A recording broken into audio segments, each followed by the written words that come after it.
Hello and welcome to Aspects of Writing. I'm your host, James Kelly. My co-host for today is Joyce Kaye Gatschenberger, and our guest is Pat Ritter. Pat is speaking to us from Australia. And Pat, I'm going to let you tell us a little bit about who you are and what you do, how many books you've written. Go ahead, please. Thank you, James and Joyce. I'm from Australia, a little place called Bruloo near Gympie in Queensland. I've lived here for now since 2002, so I'm getting to be a sort of a known identity in the place.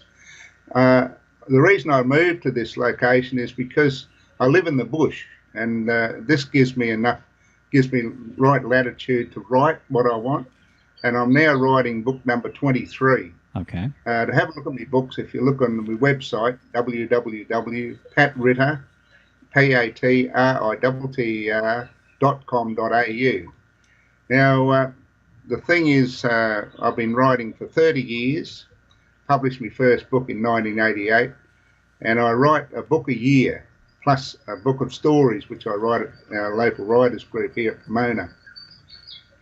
With the writing, I try to write 2 chapters per month of 2,500 words a chapter, and that gives me 50,000 words for the year, so that gives a fairly readable sort of book by the end of the year. Mm-hmm. For the last 4 or 5 years, I've changed. I couldn't identify my writing genre for many years, and it was strange, and all of a sudden I clicked on to a genre called historical fiction. I found that by doing that, I could take a section of history from Queensland and write about that particular period and join in fictional characters or that. So I started off writing about my own great-grandfather, a bloke called Joe Ryan, and he was the instigator of the Great Shearers' Strike in 1891 in Cunnamulla, southwest Queensland. My parents were born in Cunnamulla, and my wife was born in Cunnamulla, plus my grandparents. And my grandmother, while I was growing up, told me story after story about Cunnamulla and the father and being in the shearers' strike and everything like that. So I started off and I wrote a book called The Shearer. And out of that continued on Click Go the Shears, and then I wrote the next one to it. And now I'm on the fifth book of the series called The Suffragette. And The Suffragette is all about what happened in Queensland in the year 1903 to 1905 to give the women power to vote. One of the main characters in the book is called Margaret Wallace, and she was the principal at the Cunnamulla State School. And what happened was her friend Nat Young, he wanted to become the first mayor of Cunnamulla in 1903. So what she did, she became his campaign manager. His good friend was the actual Joe Ryan that was the instigator of the shearers' strike. He became the first member of Parliament in Queensland. And what happened was he travelled out to Cunnamulla by train to help his friend Nat Young become the first mayor of Cunnamulla. With Margaret Wallace, she became the campaign manager, and she did such a good job that she became then transferred to Brisbane to help out train country school teachers. And whilst there, her and Joe Ryan fell in love, and now they're getting married. So I'm at the point now where she's instigated girlfriends or women to go against the vote, to get the women to vote, and she's hoping Joe Ryan, being a member of Parliament, can help her out. So how's that going? Well, just so the listeners know, we're talking about historical fiction today, and yeah, and that's a little bit about your recent book, and we're going to talk more about that because it sounds like Joyce knows a little bit about it. Oh yes, I'm real interested. But I just want to give a little bit of background to Pat. Pat, your wife passed away a few years ago, I believe. Is that correct? 15 years ago, yeah. Yeah, and you're now on a little ranch. Yep. Yeah. 5 acres. Yeah. And you write from there every morning. Every morning, yeah. Yeah. And you also have a blog post, and you actually reach out to people through Facebook, and you actually send out a page a day to your audience to read whatever book you're working on. Yeah, that's right. And how many followers do you have now? Well, I have 9,500 on in membership in Facebook on my group page. What I also do, James, is each day when one of my members, I have something like 9,000 members, and each member has a birthday. I wish them a happy birthday and send them a link to my website for them to download a free book for their birthday present. Yeah, I get a lot of response from that, you know. And then also, Facebook also puts on this day where you become friends with a certain member, and I also send them a similar message to say download a free book, and so they do that. And the free book is the book of stories that I write every year. I also use LinkedIn, which is a similar type of thing, and I use that as the same way. Send out birthday presents every day, plus new members, they get a choice of a free book, and also ones who are celebrating new jobs. And lately I've instigated a new strategy. I have a book called The Drover, which is an outback story. We talked about it on the last show. That's the cowboy. Yeah, that's it. Yeah, I send a link to them with the sort of the first chapter, so they can read that, and then there's a link to buy the book if they want to buy the book. And that's been quite successful. I only started that a couple of months ago. So yeah, that's what I'm up to, James. So, and a lot of your audience is here in the U.S. Yeah, they are. It's incredible, you know. Oh, one of the things I suppose I haven't done since I've been speaking to you last is I have a MailChimp.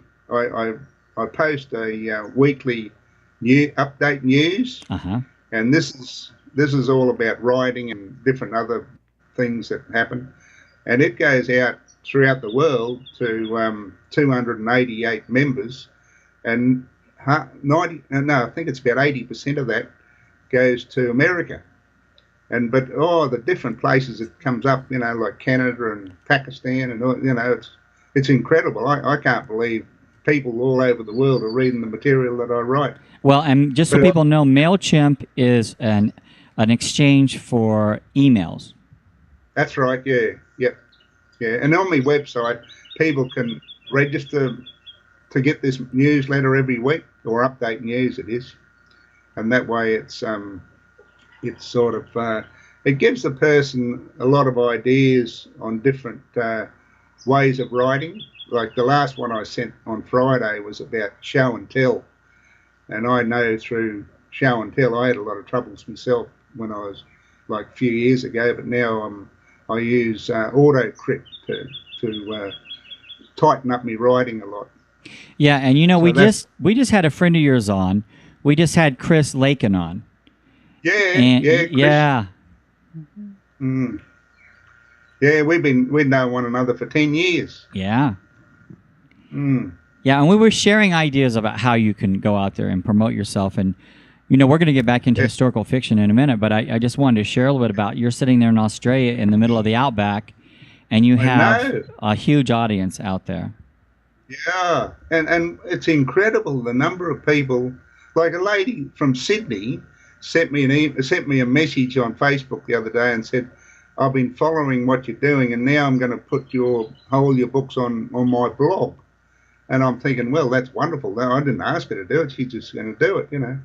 And like where that goes to, I have no idea. It's like it just goes on forever. Yeah, and that's the great thing, because I know we were talking to Chris, and Chris said that you actually started out on Facebook with your blogs. I did, yeah. I my daughter-in-law at the time, how I come up with the idea, my daughter-in-law was having my second grandchild, or her first child, and she put a group thing on Facebook to say keeping up with Taylor, which his name was. And she'd talk about things during a pregnancy, and it was every day I'd read it and tick on it and understand what's going on. And then I thought, well, if she can do that, why can't I do that with me books? So what I did was I selected one of my books and I put a page a day, and I went from no members to all of a sudden I got now 9,500. Wow. And I put the page a day from one of my books on to read, and the comments, like at the moment I've got on Confessions of an Alcoholic. I'm an alcoholic, and I wrote the book about alcoholism. And the thing was, James, the comments I get back, oh my goodness me, I tell you, it's incredible. You know, it's in there from everywhere, all over the world they are. Well, you're actually a reformed alcoholic. You don't drink anymore. Oh yeah, but I'm still an alcoholic. I can't drink it all. You know, I haven't drank since 1977. Well, we're going to let Joyce tell a little bit about herself because she knows a little bit about, you know, she's in the medical field or was. Tell us a little bit about who you are so the listeners will know. Joyce? Well, thanks for, again, having me on the show today. And yes, Pat and I were talking a little bit before we went on air, and I was certainly interested in his historical fiction because I'm also an author myself. As we were talking, I've got 2 books that I've authored, and I am working on my 3rd one, and it will get published this year no matter what. As you know, you have to have your characters cooperate, and I will get them to cooperate, and I will get that book done. But in addition to that, I've been a registered nurse for 35 years. I have an associate and bachelor's degree from the University of Hawaii at Manoa, and a master's degree from UC Davis in California. And I'm also a military wife, and have traveled in a lot of different places around military bases. So, yeah, I had a medical background in dealing with a lot of medical issues that tend to be lifelong, and sometimes they're hard to shake, but people are persistent and healthy and well, and they just keep on going down the road. And you also know a little bit about what his next book's about. Yes. How do you know about that? Yes, we were talking a little bit about historical fiction, and he was saying earlier that it took him a while to kind of fall into the idea of historical fiction, and he was talking about his next book, which he said was Suffragette. Okay. And my next book is indeed also historical fiction. It's based on the first book that I wrote, which is Lines of Listening. But historical fiction, he's absolutely right. You can take the historical setting and set a story within it that is a fictional story about characters that you develop based on true facts. So I can identify certainly with him, not only in that regard, but in the struggle that women have in trying to get the rights for today in a society that tends not to want to give them to women. Yeah, now they went through that, you're saying, in Australia, and you said 19... what? Yeah, I'm focused mainly on Queensland, James. Okay. This was 1903 to 1905, this Okay. book is. So they went through suffrage here in the U.S. in the what, the 20s? Later, Hey, yes. Van? Yeah. Mm-hmm. Yeah. Well, he probably brings that up in your book, don't you, Pat? what's that? When the United States went through their own suffrage movement. No, I don't at all. No, because I don't really know. I didn't go into that area. Oh, I just focused on mainly Queensland and Australia, you know. But how did For you that know about period. that, Joyce? Did you study that, or? Well, first of all, I was amazed when I found out that my grandmother was born without the right to vote. Here in the United States? In the United States, in Nebraska. My grandmother, when she was born, she could not vote. She was born in the late 1800s in Nebraska, in the United States. And when I became an aware woman in society, and when I took a course at UC Davis in women's studies, much like he was saying when he did his research, I thought to myself, how could it be that women had no voice in government? As much he was saying they had no voice in their government in Australia.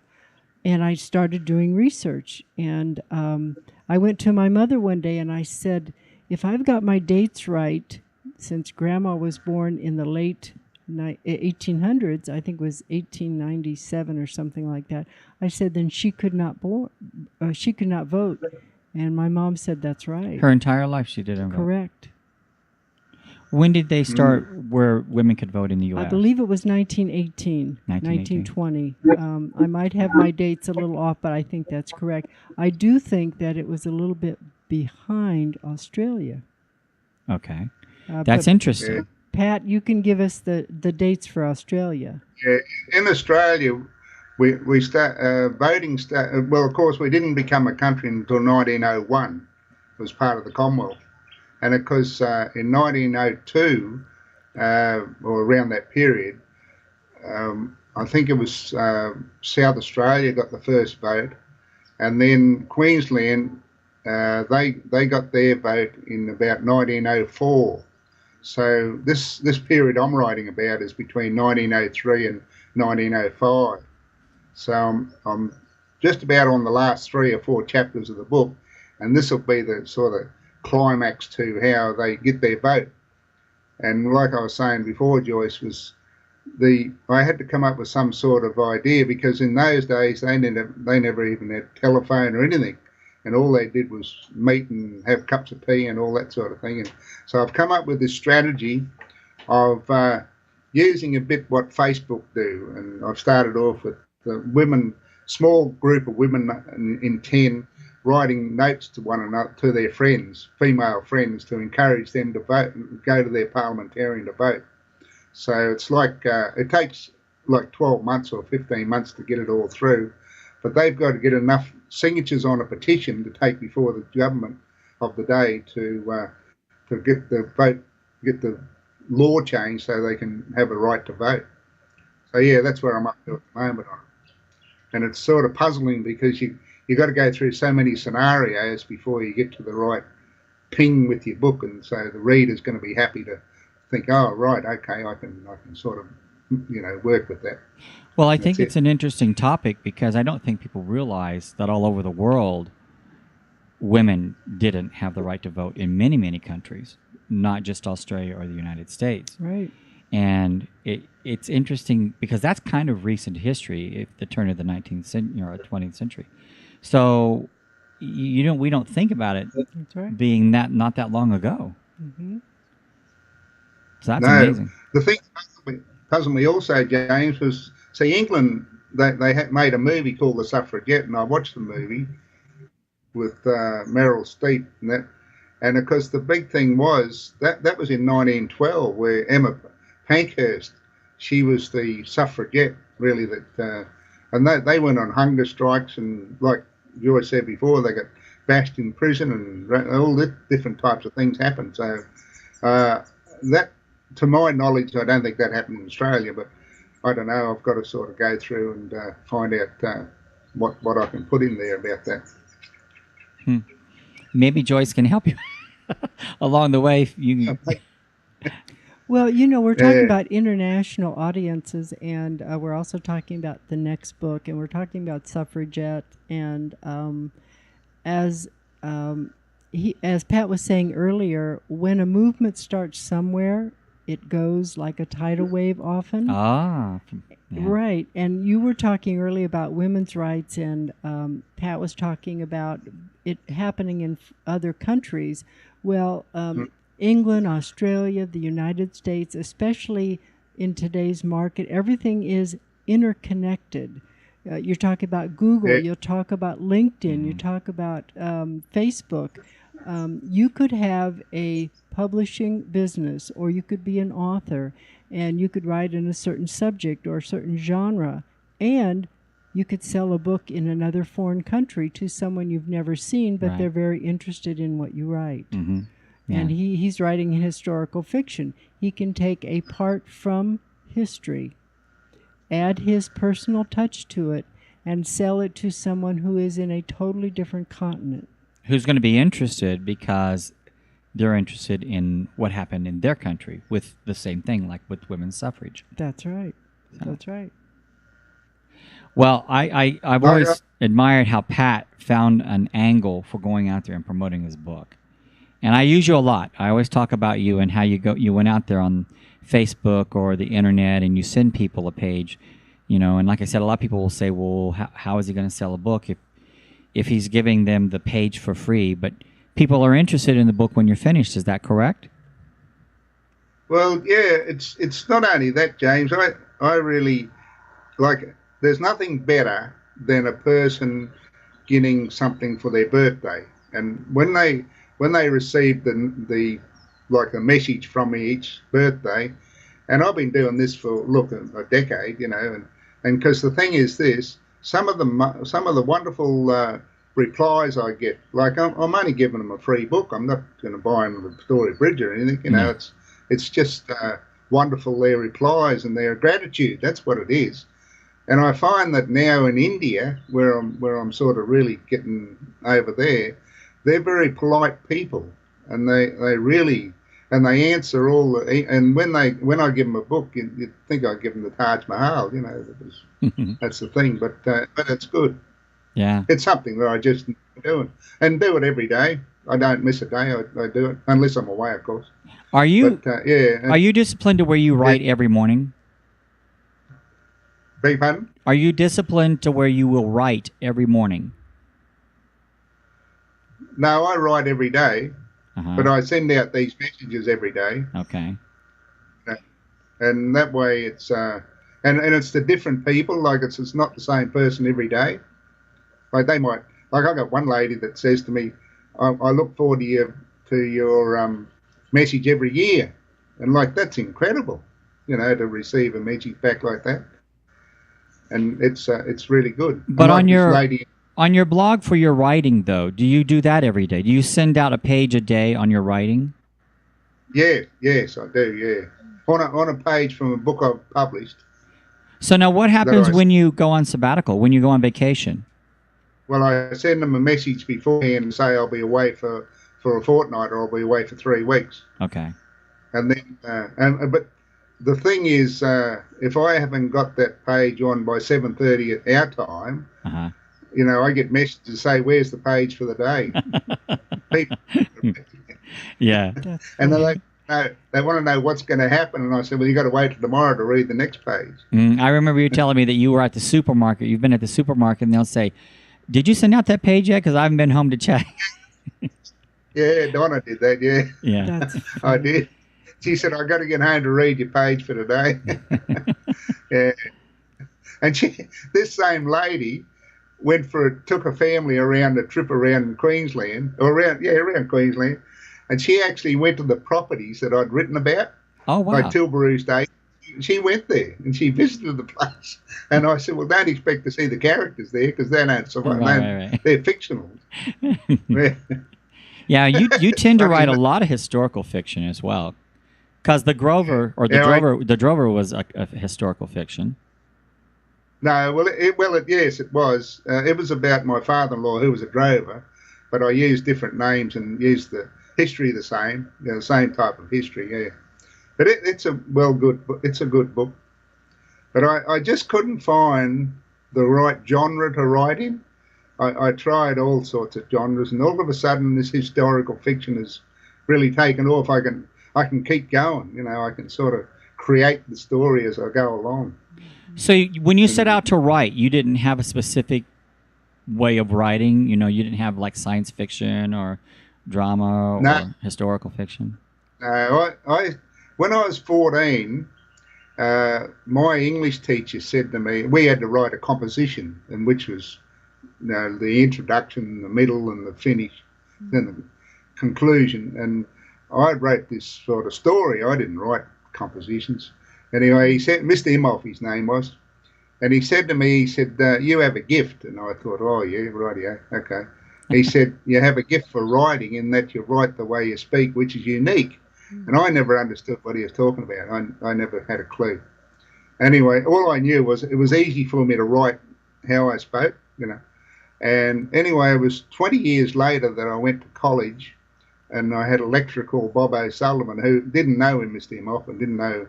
And we had to write an assignment then, 3,000-word assignment.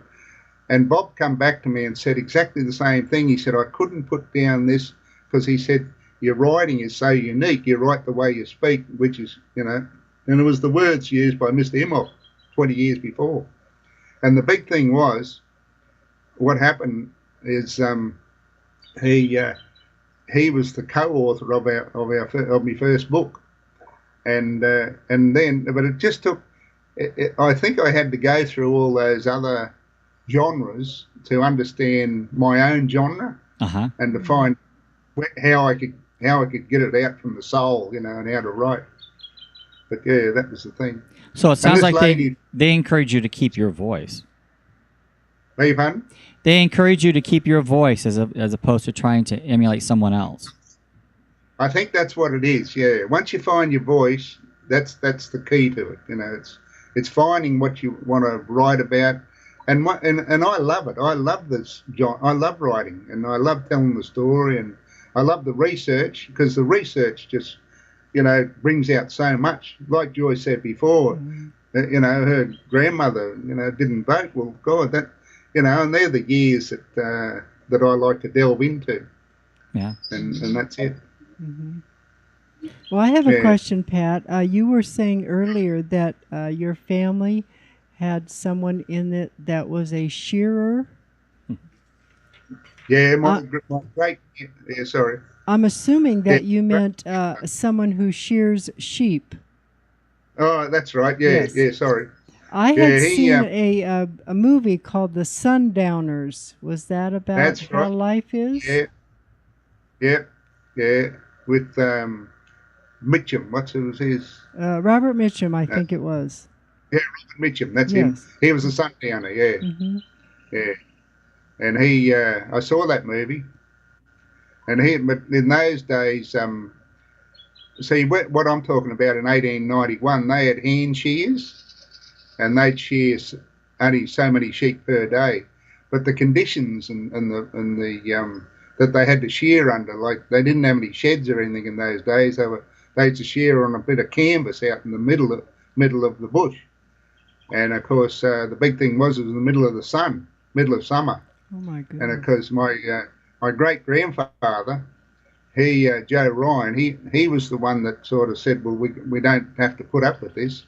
And that's what drew me to write the book. Mm. But in the book, there's a lot of, it's fictional. There's a lot of fictional side of it, because I didn't actually know my great-grandfather, I knew the stories my grandmother told me, but not the story. But so I've just continued his character through all the books. Mm. So he's become the first member of Parliament for Queensland, he's a great Labor movement person, and so now he's a parliamentarian.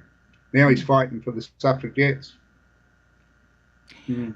All right. So he'll continue for a while. There was a book, and I think a movie made after it called The Thorn Birds. Do you remember that, Joyce? I do. I remember The Thorn Birds. And that took place in Australia, right? Yes, it did. It had Richard. The star of it was Richard Chamberlain. Chamberlain, yes. Yeah. Mm-hmm. And was Nicole Kidman in it? No. Oh, she was too young at that time. Yes, she would. Yes. So, how close to what you write are you familiar with the Thorn Birds? Yeah. I'm familiar with the Thorn Birds. Yeah. Okay. Oh, with the movie and book. Yeah. Yeah. Colin McCulloch wrote the Thorn Birds. Okay. So, how close to historical fiction is that? Do you think that was accurate, or? Well, as far as the story goes, but the thing was with how she wrote that book, what I like to do is research authors to find out how they come to write different books. And Colin McCulloch, when she was writing the Thorn Birds, she actually would go and have a shower. And while she's having the shower, she'd think about the different scenes that she had to write about. Uh-huh. So she'd then go and write the scene after she had a shower, and go through it like that. And it's the same as J.K. Rowling's, how she came up with the idea of Harry Potter. Like, I was fascinated to read how she did that just through her own imagination.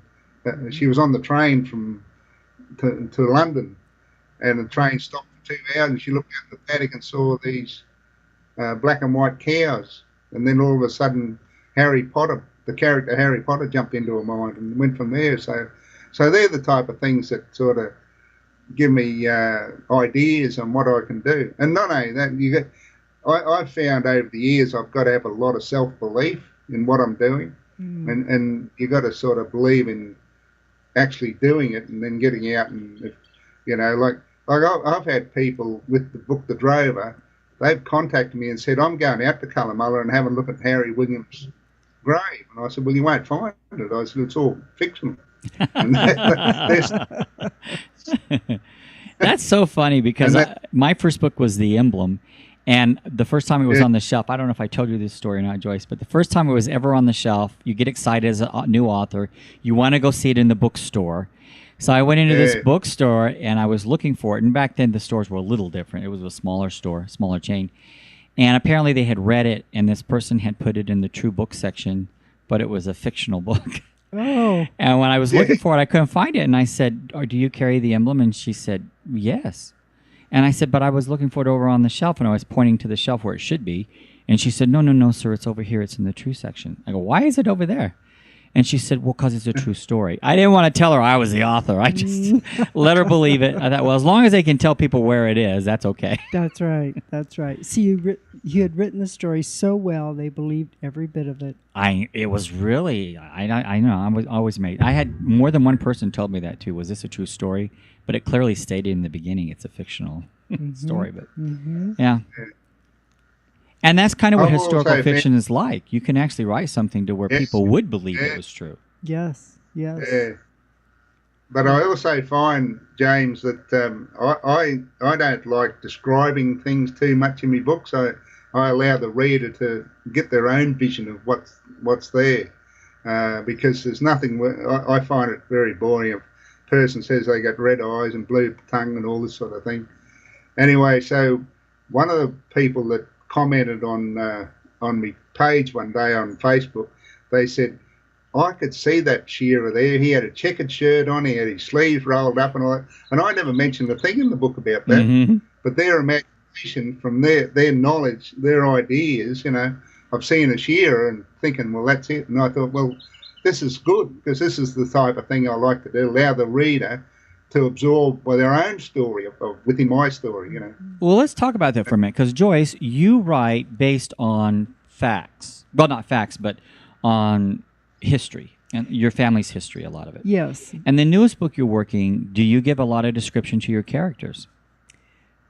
Yes and no is the way I would answer that question. The third book that I'll be writing is based in my family, and it's based on true things that have happened. However, the continuation of the story is fiction. Okay. So as the books have evolved, the story has evolved, and some of the situations are fictional. But do you describe your characters? I am much like he is describing, much like Pat has talked about. I try to inspire the reader's imagination and then let them imagine the scene and how it would be, like he was saying. Were the sleeves rolled up or down? Was the arm dirty or clean? Was, sweat dripping from the forehead or not? You describe the hot day. You describe the work that was being done. You describe maybe the sky. But you don't describe necessarily the way the person looked. Correct. Yeah. Obviously, the work is hard, and the day is hot, and the sky is, burning or whatever it is. And you can imagine, if you're the reader, what the person doing the work must look like. Right, because when we read, we probably try to imagine people that we know or have met in the past. And the reason I ask that is because that's been a problem for me, in the sense that I'm not one who likes to describe a lot either. But I found that editors want to always tell you, you need to describe more. You need to give me more detail about that person. How did they look? What color hair? And when I first write my stories, I don't do any of that, because I want the reader to imagine what the character looked like. I give in. I probably shouldn't, but I give in to the editor. And when you write, Pat, do you who edits your books for you? I do my own. Okay. I get a lot of bad feedback from that, I'm afraid. But anyway, I look at it this way. I when I wrote the first couple of books, I had it edited by a professional editor, and I've got nothing wrong with that. But the problem was they didn't write it the way I wanted it written. That was the biggest problem. And I think it goes back to this business that school teacher identified when I was 14. I write I write the way I write, and I talk, and this is it. But the thing was this: I use what they call AutoCrit. It's a software program for editing, and I find that extremely good, because one of the things I used to have trouble with was passive writing. Uh-huh. And what happened was, instead of using active verbs and all that sort of thing, anyway, using AutoCrit, they identify those verbs, and then I got to look at it and change it to active verbs and make it more active writing rather than passive writing. And then next thing, and because there's a lot of other things like the show and tell. I had a lot of trouble with show and tell for a long time. I used to tell instead of showing and that type of thing. And anyway, I feel with writing a story every week and writing this book every year, I'm getting myself better and better. Unless people complain about me editing now that they did 10 years ago. I'm improving. And I think that's true. I mean, Joyce, you have a great education. But my case is I'm a dropout from college. So, I didn't have that formal education when I started writing. But I find that as I write, I get better. And it is because a lot of times it's the editors. I learn so much from them. Some things I don't always agree with, but I do learn, how to form a better sentence. So my syntax is better. I use a better variety of vocabulary, I hope. So, it really does help to just keep writing and writing and writing, and you automatically just get better, I think. I agree with you, and I think that you cannot be a good writer unless you're a good reader. And I know that you read a lot. You're a voracious reader.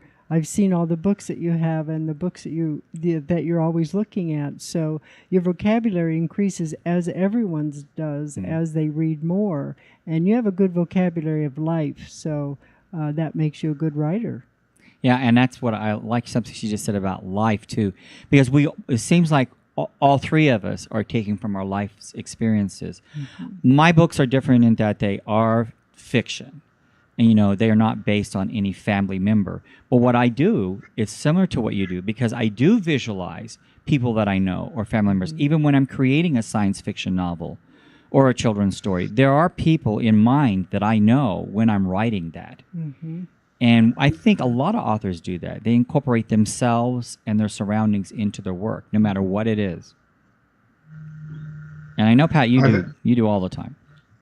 Yeah, you're right there, James, and you also, Joyce, because I have a Kindle reader, and I download, I suppose, 12 or 14 books each time I do it, and I just keep reading. And what I find is so enjoyable is the different authors and the different way they put things. And like, it doesn't matter how many books you read, there's always errors, and the thing is, I just scope over them and I make sure that when I do mine that hopefully there's not as many errors. But the thing is also, you've got to read as much as you write. That's what it comes down to. And I find the indie author, there's some of them as good as anybody. They're just tremendous stories. Like some of the books I can't put down. I've got to just keep reading them and wake up in the middle of the night and keep reading them. Yeah. And because they just hook. And they hook you there, and you just got to know what's going on. Well, I know a couple of years ago, the top 50 out of the top 100 authors through Amazon, 53 of those were independent authors, the top selling. So the industry's really changed. It's the day of the independent author. It really is. And this is a good time to be in there and publishing. Now, you have a stiff competition. You have 1,000 books a day published. But the thing is that if you have a good story and you can get it out there through social media or emails or whatever you do, or a blog post or whatever you're trying to do, and someone picks up on it, you have just as big a chance as making it as if you went to a traditional publisher. Yeah, I also say to myself, James, I want to write that book that everybody wants to read. Yeah. That's the one I've got to write. There you go. And so that's how but I enjoy it. I love writing. I just think it's great. And for other people to read my material and to sort of comment about it, well, that gives me a great feeling. It's sort of, that's the way it goes. Well, we just interviewed Rome Cupido, and she's from Finland. And she didn't let anyone stop her from telling her she couldn't do it. And her story is kind of interesting in that she grew up in South Africa. She had a child really young. She said actually raising her son was more like raising a friend. And she said she decided to go to Europe at an early age with her little boy. And they traveled throughout Europe. She worked. She did her best, just trying to make it. And eventually she found the right person to settle down in Finland. And she's done quite well, not only as an author, international author, but a renowned author, but also as a lecturer. And she's actually coming to California in September. And again in October, they're going to be doing a movie of her life. So, it doesn't matter what your background is, where you came from, what your educational background was. You can do this. I mean, if you have the desire, you can do it. And then she's a good example of how that works. Mm-hmm. Well, that's true. And exactly what you say is true, because you've got to have that love and passion. And that's what I love doing. And I'm in the middle of the bush in Australia, and I look outside and all I see is bush, and I think, well, what a better ideal place. And what fascinates me is I can sit here and talk to you over the other side of the world, as if you're sitting beside me. Yes. And that's about today. Yes. Yeah. Yeah, we've actually communicated. I sat outside on my patio and you were at home on the ranch. Yeah. And it's amazing because it's like talking to someone. I mean, just think about it. Probably 10 years ago we couldn't do this. Certainly. Right. Yeah. No, we couldn't. Oh, no. Well, it's only been the last couple of years, I think, isn't it, that we could be able to do it. Yeah, to this extreme. And now it's great. Yeah. Yeah. So the internet, in a way, has really brought the world together. Absolutely. So in every way. The internet is your audience. I mean, Yes. the world is your audience because Yes. of the internet. So, yeah. I have another question, talking about kind of being international, Pat. You were talking earlier that kind of off screen here, you were a detective sergeant in your other life, as they say? That's right, yeah. And 20 years. You talk about being a writer that does historical fiction. Is that going to be maybe a book for you? Your detective? Writing about your past? You kind of wrote a detective series, didn't you? Yeah, I've written a few detective stories, but what I found writing those was, because you'd been there and done the work and been an investigator, it wasn't the same as if you hadn't done it, because you know what the outcome's going to be. Oh, I see. When you're writing it. I wrote a book called The Proposition, and it's fascinating. I get a lot of emails that say, well, you're going to write another one as a continuation of that one? Mm-hmm. And I'm thinking, no, I'm not, because I created a character called Bundy Quicksilver, and I put him in a couple of my books.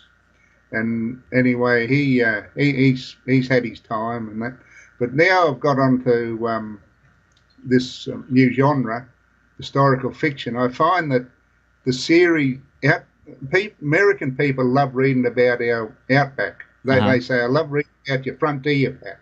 And I said, no, it's the outback, mate, Anyway, when I mentioned koalas and snakes and goannas and all that sort of stuff, and because we've got so much history, and I think there's so much there to write about. Like this thing about the suffragette, I just clicked it up on Google one day to find out what happened in 1903 and they said it was the suffragette movement. And I'm thinking, oh, rightio. So I researched that and it just sort of developed from there. So I took the last book that I wrote about the Boer War and continued on to this one and just kept going. So you let ideas inspire you. Like you can do is watching or looking at something and it inspires you. Yeah, it certainly does. Yeah. And then I've got to sit and think about it. And it's funny, you actually, from your office, you're actually recreating the scene of what you're writing about. And then you sit down and go for it. Then, you get it all done. Mm-hmm. And by this formula that I use, 10 months for 2 chapters a month, that gives me 50,000 words a year. So that's plenty. That gives you, that's A4 size pages. Yeah. But yeah, so it works out quite well. That way I can get that book done every year. So this is it. I'm just curious because I know you've been communicating with people over the internet for quite some time. In fact, you know Philip Strang. I beg your pardon? You know Philip Strang from... Yeah. Yeah, he's Yeah. also in Australia, but he's in a different part of Australia. He's in Sydney. Yeah. And He you've said known he- him a while. Yeah, I've known him a while, yeah. Yeah, he does his promotion through emails. Mm-hmm. So I just haven't sort of got around to that side of it yet. But James, I'm so busy, I don't, you know, I'm happy to stick with what I'm doing, you know, because it's obviously working and that's it. But yeah, Philip, yeah, he writes all about crime. He's written he's asked me for advice on a couple of occasions, and I've told him what I know and that. So yeah, but he's a prolific writer. I always mix you up because he writes more along the line of what a detective would be writing, a former detective. Yeah. So Yeah, now exactly. you know his source. And then I'm always mentioning that when I've spoken to him in the past, I always mention the detective aspect, and he doesn't know what I'm talking about because he was never a detective. So that's kind of interesting. Yeah. But I find it's like an old wounded soldier, you know. They want to talk about the war and all that sort of stuff, and I just don't, you know. I've done my time there, but this other side of it, I get very hepped up about historical fiction. I think it's really good. I'm pleased to find a genre after so many years. That's what I'm saying. I wrote a lot of personal stories, and one time I did a launch of my books at Gympie Library, and I had them all spread out there, and one of the people in the audience said, "These all about you?" And I said, "Yeah." I had to say yes because there was about 10 books there. Mm-hmm. Anyway, when I went away and thought about it, I thought, well, God, no one wants to really read about me, you know. They want to write about something exciting. So then I started to look at different genres, but I couldn't understand them. I just couldn't get anything to gel until this historical fiction come along. Now I'm on the way. Yeah, and that's what you have to do. Find your niche. Beg your pardon? You have to find what works for you. Yeah, that's it. And I think that's what you got to do. You know, and that's it. And if it works for you, go for it. You know, it's good. Joyce, when you started writing, you wrote your first book based on real life. Yes. So it was basically an autobiography? Yes. So what made you decide to make it fictional? Why did you decide to go that direction? There were a couple of reasons. When you write an autobiography and when you write about true facts that occur in your family, you have to remember that you're writing not only about yourself but other people. Mm-hmm. And even though you may put a foreword in the book and say that it is your opinion and your viewpoint, you have to remember that other people are also affected. Mm-hmm. Even though it's your viewpoint of things that may have happened, their viewpoint may be different. Mm-hmm.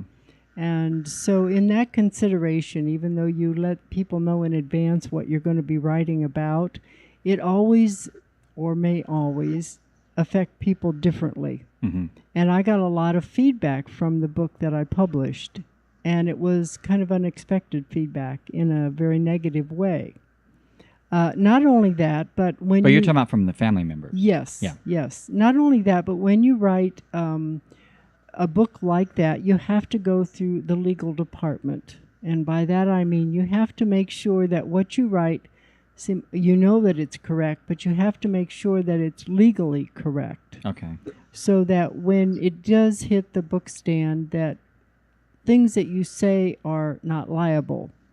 And you're not saying that they're not true, it's just that you want to protect everybody and every source. Yourself, the publisher, the people that might be selling your book, the place that it's sold on, the people that might be distributing your book, those types of things. Because unfortunately today we live in a litigious society, and if you're going to put your book out there and make a public statement about true life situations, you want to have it read widely, and you want to make sure that it sells widely. And even though it is your opinion about a true fact, it might not be everyone's opinion about a true fact. Well, you know, I've helped write a couple of memoirs, and what you're saying is so true because, you know, you see it one way, but a child or a spouse is going to see it a different way. Mm-hmm. And that's the thing that people have to understand in life in general as we go. You're not always going to see it the same way as someone else. Mm-hmm. And I think that's the harm in what you're talking about, is that, they Mm-hmm. may take offense to it when there really wasn't a reason to. Right. But my curiosity is that how did you go from true to fictional without still? Is it because you just changed the scenes and the characters' names, or? Well, I'm much like what Pat was talking about.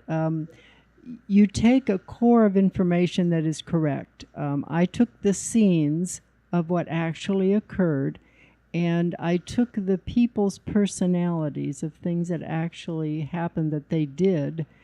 I changed the description enough of those people so that they could not be recognizable. Okay.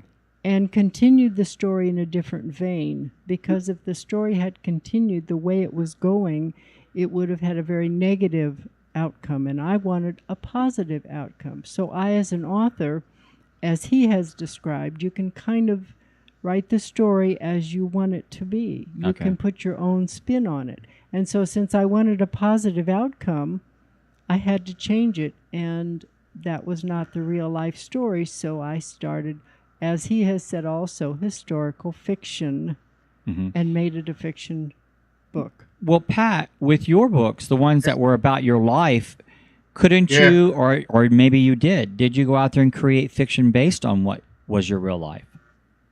No, what happened with me, Jane, I agree wholly with Joyce, because what she said was exactly true. What happened was, when I wrote my first autobiography or life story, it was on John McMullen. He was a Queensland harness racing driver. And it was a story of his life.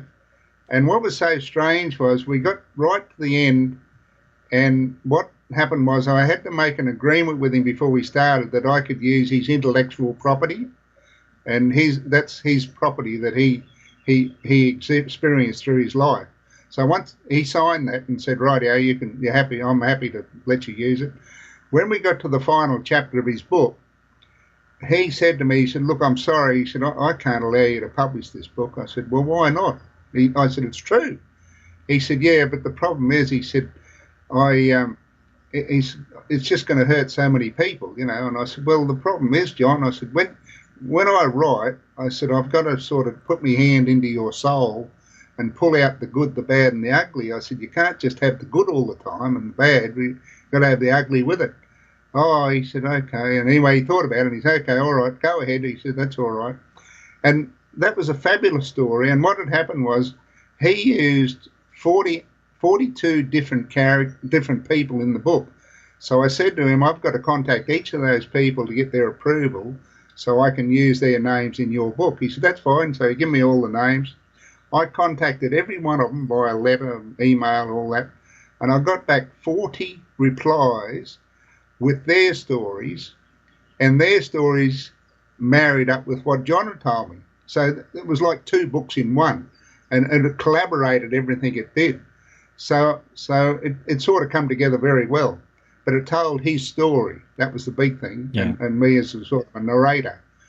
Then when I did my next one, I did it on a World War II veteran who was in Changi. And he and I was fascinated. I had to work so hard. I've never worked so hard in my life to get this book written. And I did the same thing. I got him to agree that I could use his intellectual property in the book. And anyway, when it got to the end, he said the same thing. He said, I can't let you do this. He said this. Anyway, I had to say, well, sorry, George, but I said, we've got an agreement, see. Anyway, so eventually I got the book, I published the book, and to me, it's like, it's history, because this person did something in 1945 and 42 to 45. He was a prisoner of Changi, which was, and it's all written in diaries and all that, so it's all true. So, I decided then to write my own memoirs then. And when I'm writing it, I'm thinking to myself, now, how am I going to attack this? So what I did, I got a A4 sheet of paper, did it long ways, landscape, And I started from the most recent point and wrote little bubbles and ideas and all that right through. And I wrote my whole life out on that A4 sheet of paper. And then I just wrote the book then. And that's called Dream Angel. And what was so strange about that, all through my life, I've always realised that I've gone from one angle to another angle of life, another road, another signpost, and all these things are taking me to where I am today. And it's fascinating to know your journey, and that's what it's all about. And Joyce, so that's how I attacked it.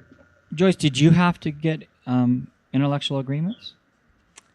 Yes and no. Okay. I got verbal agreements from everyone that was in the book, in the first book, in that I read to them what was going to be published. I asked them if there was anything different or wrong with what was going to be published. They all agreed that the events were current, the events were correct, and they knew in advance that I was going to physically write the book, did not have any objection verbally. The people that actually wanted the written statements were the people that were the publishers of the book, the distributors of the book. They needed to have releases signed. Okay. All right. Those were signed. Okay. Yet when the book actually was available and was released, there was a lot of backtracking, as he was talking about, a lot of backtracking. Mm-hmm. Yes. Well, we're down to the last minute of the show, so I'd like to thank. Yeah, I know, Pat. This goes fast. I'd like to thank our guest, Pat Ritter, along with my co-host Joyce Kaye Gatschenberger. And Pat, why don't you tell us where we can find your books, real quick? Right. All my books are on my website, James. Okay. www.patritter, patritter.com.au. Okay. Are your books available on Amazon? They are on Amazon plus Smashwords. And Joyce, where can we find your books? Of course, they're available on Amazon, and you can get them from my website, which is linesoflistening.com. Okay. And to find links to our guest, just go to aspectsofwriting.com, and you can click on their pictures or their books, and it'll take you straight to their books or their website. Yeah, and you can find more information about the show. Just go to aspectsofwriting.com. We list all of our terrestrial stations there. We list the different outlets like iTunes, iHeart, Roku TV. And we're also on Blog Talk Radio. So just go to aspectsofwriting.com to learn more. So until next week, this is your host, James Kelly, reminding you, if you can dream it, you can write it. Thanks again, Pat, for being on the show. Thanks, Joyce. Thank you. Thanks, James. All right. Most appreciated. Thank you. Bye. Bye-bye. Bye. Well, that went all for right, didn't it? Yes.